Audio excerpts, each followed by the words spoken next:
وَلِيَعْلَمَ الَّذِينَ نَافَقُوا وَقِيلَ لَهُمْ تَعَالَوْا قَاتِلُوا فِي سَبِيلِ اللَّهِ أَوِ ادْفَعُوا قَالُوا لَوْ نَعْلَمُ قِتَالًا لَاتَّبَعْنَاكُمْ هُمْ لِلْكُفْرِ يَوْمَئِذٍ أَقْرَبُ مِنْهُمْ لِلْإِيمَانِ يَقُولُونَ بِأَفْوَاهِهِمْ مَا لَيْسَ فِي قُلُوبِهِمْ وَاللَّهُ أَعْلَمُ بِمَا يَكْتُمُونَ وَلِيَعْلَمَ اور تاکہ جان لے الذین وہ جو کہ ان لوگوں کو نافقو جنہوں نے نفاق کیا جو منافق ہوئے وقیلا اور کہا گیا لہم انہیں تعالو آؤ قاتلو لڑو فی سبیل اللہ اللہ کے رستے میں او ادفعو یا دفاع کرو قالو تو وہ بولے لو نعلم اگر ہمیں پتہ ہوتا اگر ہم جانتے قتالاً تو یہ جنگ ہے صحیح معنوں میں جنگ ہے لاتبعناکم تو ہم ضرور تمہارا ساتھ دیتے ہم وہ للکفری کفر کے لیے کفر میں کفر سے یومئذن اس دن اقرب زیادہ قریب تھے منہم ان سے للایمان ایمان کی نسبت یقولون وہ کہتے ہیں بافواہہم اپنے منہوں سے اپنی زبانوں سے ما لیس جو نہیں فی قلوبہم ان کے دلوں میں واللہ اور اللہ اعلم خوب جاننے والا ہے بما جو کچھ یکتمون وہ چھپاتے ہیں پچھلی آیت میں وما اصابکم یوم التقى الجمعان فبإذن اللہ وليعلم المؤمنین کہ جو مصیبت دونوں جماعتوں کے مقابلے میں اس دن تمہیں پہنچی یا واقع ہوئی وہ اللہ کی اجازت سے اللہ کے امر سے واقع ہوئی اور اس دن کا مقصد یہ تھا کہ اللہ جان لے مومنین کو اور اگلی آیت میں ہے وَلِيَعْلَمَ الَّذِينَ نَافَقُوا اور اللہ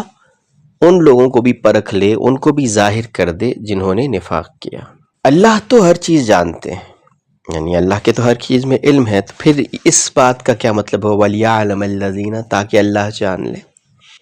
تو اس سے مراد یہ ہوتی ہے کہ اللہ اس چیز کو ظاہر کر دے یا دوسرا معنی جو مفسرین نے اس کا ذکر کیا ہے وہ یہ ہے کہ پرکھ لے اللہ جس طرح ہم کسی کو کہتے ہیں نا کہ اچھا تم یہ کر سکتے ہو اچھا کر کے دکھاؤ یعنی ہم کسی کو کہتے ہیں کہ اچھا کرو تاکہ چیز پروو ہو جائے تو یہ کرنے کا مقصد یہ تھا کہ اللہ پروو کر دیں ثابت کر دیں کہ حقیقی مومن کون ہے اور منافق کون ہے وَلِيَعْلَمَ الَّذِينَ نَافَقُوا یعنی یہ جو سارا کچھ ہوا احد کا جتنا بھی ایک سینیریو بنا غزوہ احد کا اس کا جو آبجیکٹو تھا جو مسلمانوں کو نقصان پہنچا یا کچھ بھی ہوا وہ اس لیے تھا کہ اللہ حقیقی مومنین کو اور منافقین کو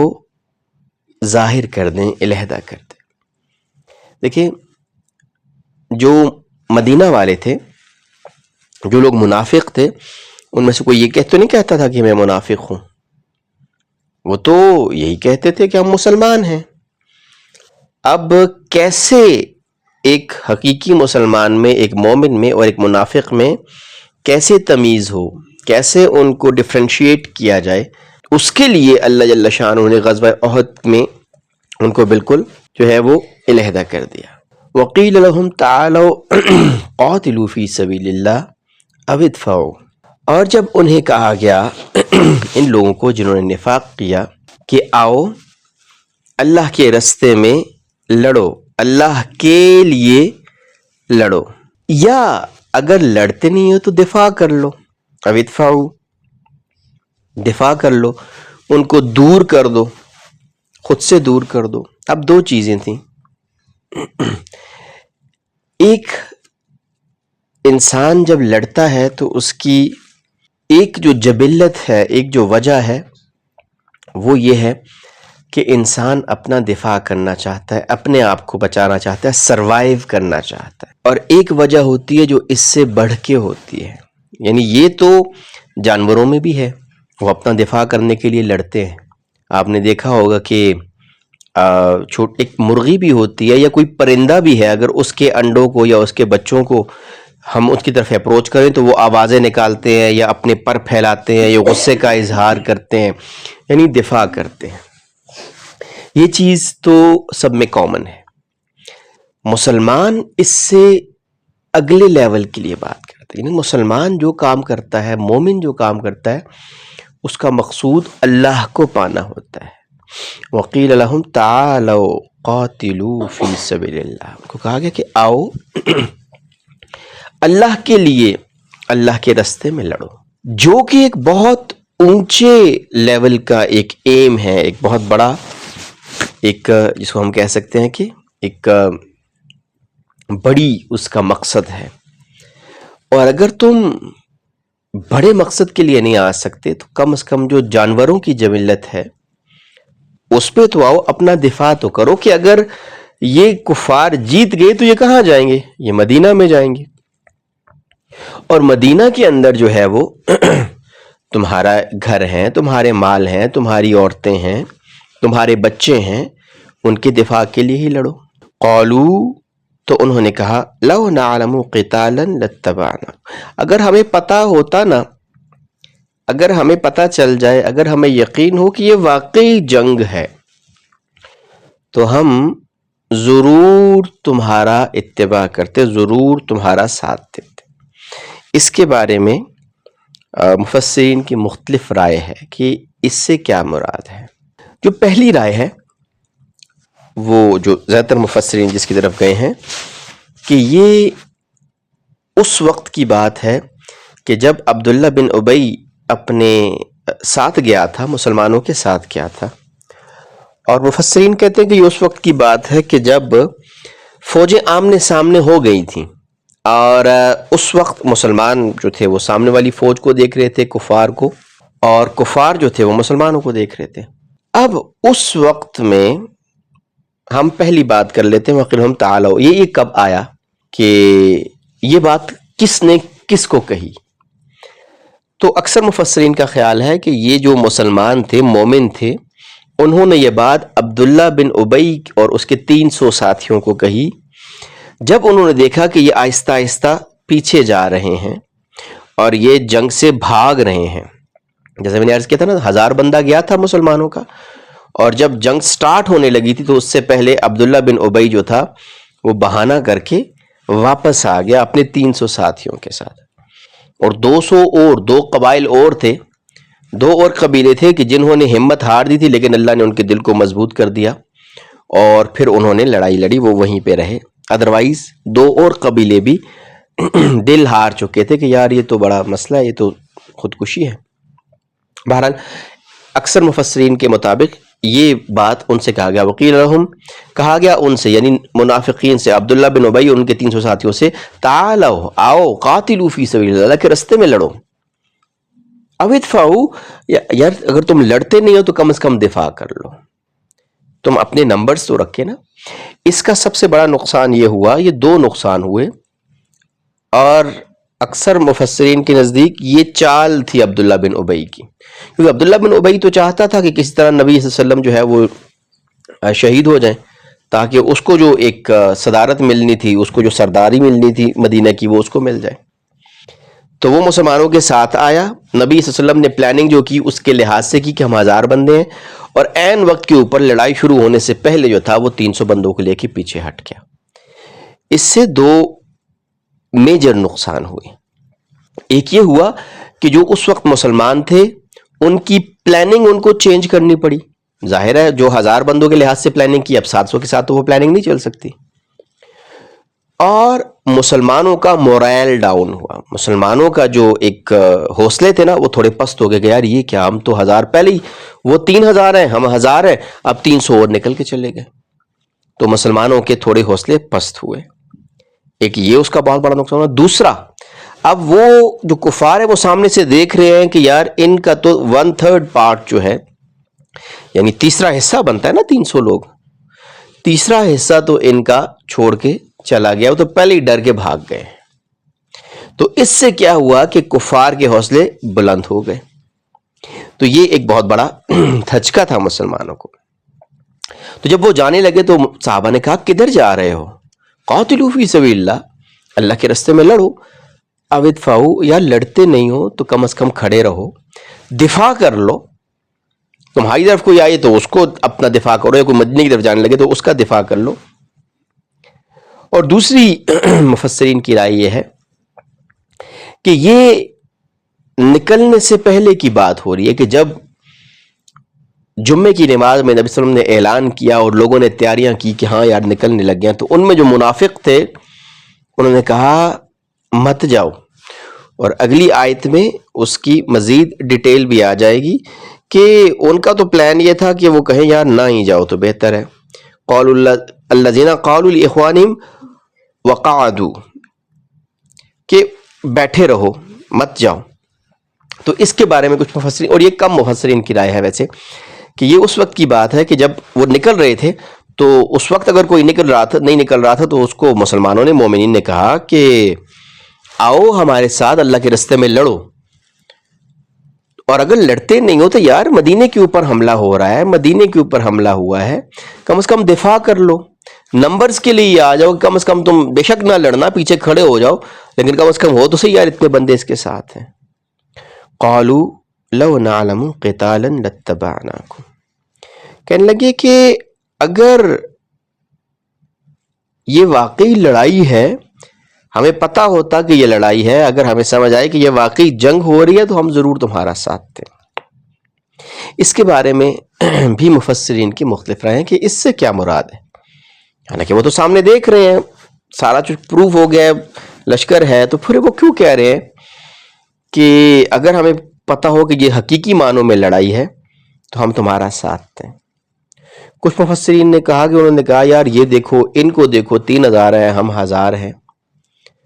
اور یہ تو خودکشی کے مترادف ہے۔ کچھ نے یہ بات کہی کہ بھائی یہ جنگ نہیں ہے، اس میں کوئی آپ کا میچ نہیں بن رہا، تو ہم تو اس خودکشی میں نہیں جائیں گے۔ اگر حقیقی معنوں میں جنگ ہوتی تو ہم ضرور ساتھ دیتے، لیکن یہ جنگ ہی نہیں ہے، کوئی میچ نہیں ہے، ہم واپس سے آ رہے ہیں۔ جو اس میں زیادہ کچھ اور مفسرین کی ایک اور رائے ہے، وہ یہ ہے کہ انہوں نے جو ہے اس بات کا خدشے کا اظہار کیا کہ ہمیں کیا پتا کہ یہ حقیقی معنوں میں جنگ ہے یا نہیں ہے۔ ادھر دیکھو کہ مہاجرین ہیں، نبی صلی اللہ علیہ وسلم اور ان کے ساتھی جو مکہ سے لائے ہوئے ہیں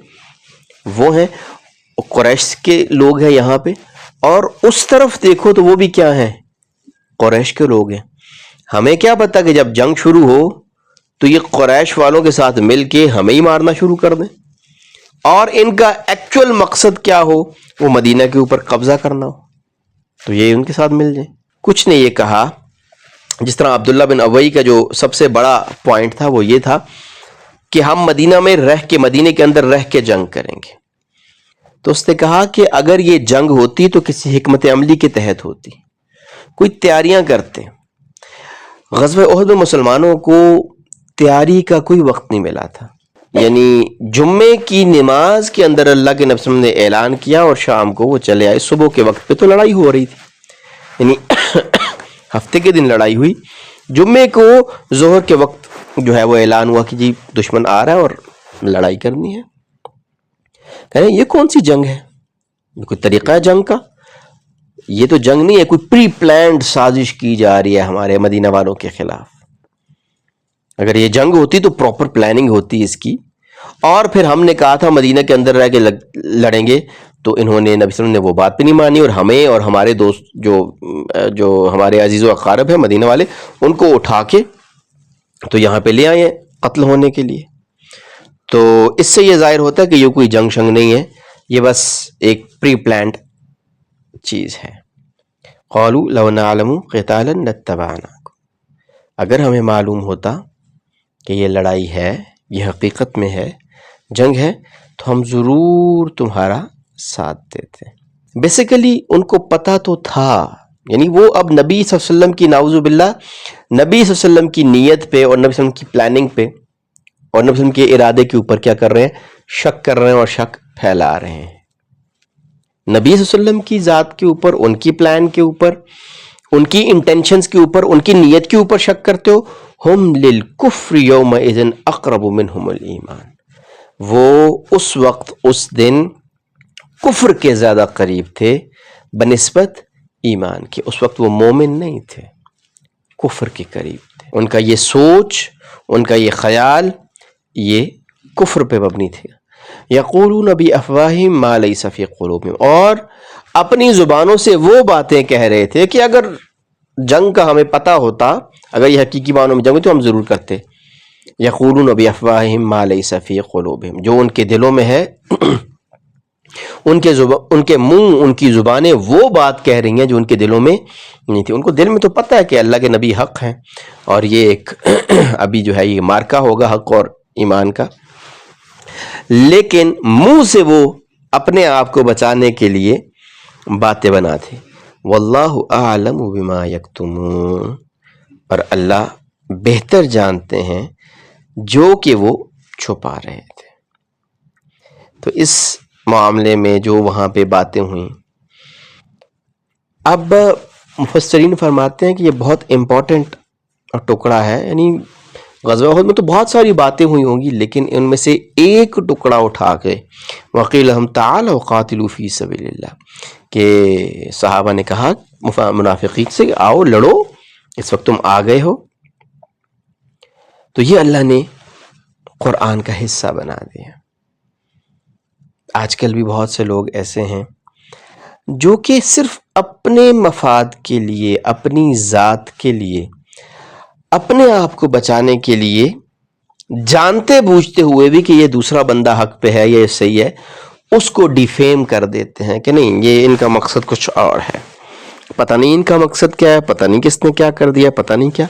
تو یہ نفاق کی ایک علامت ہے. اللہ جل شانہ ہمیں حقیقی معنوں میں قرآن کو سمجھنے اور اس سے نفع لینے کی توفیق عطا فرمائے.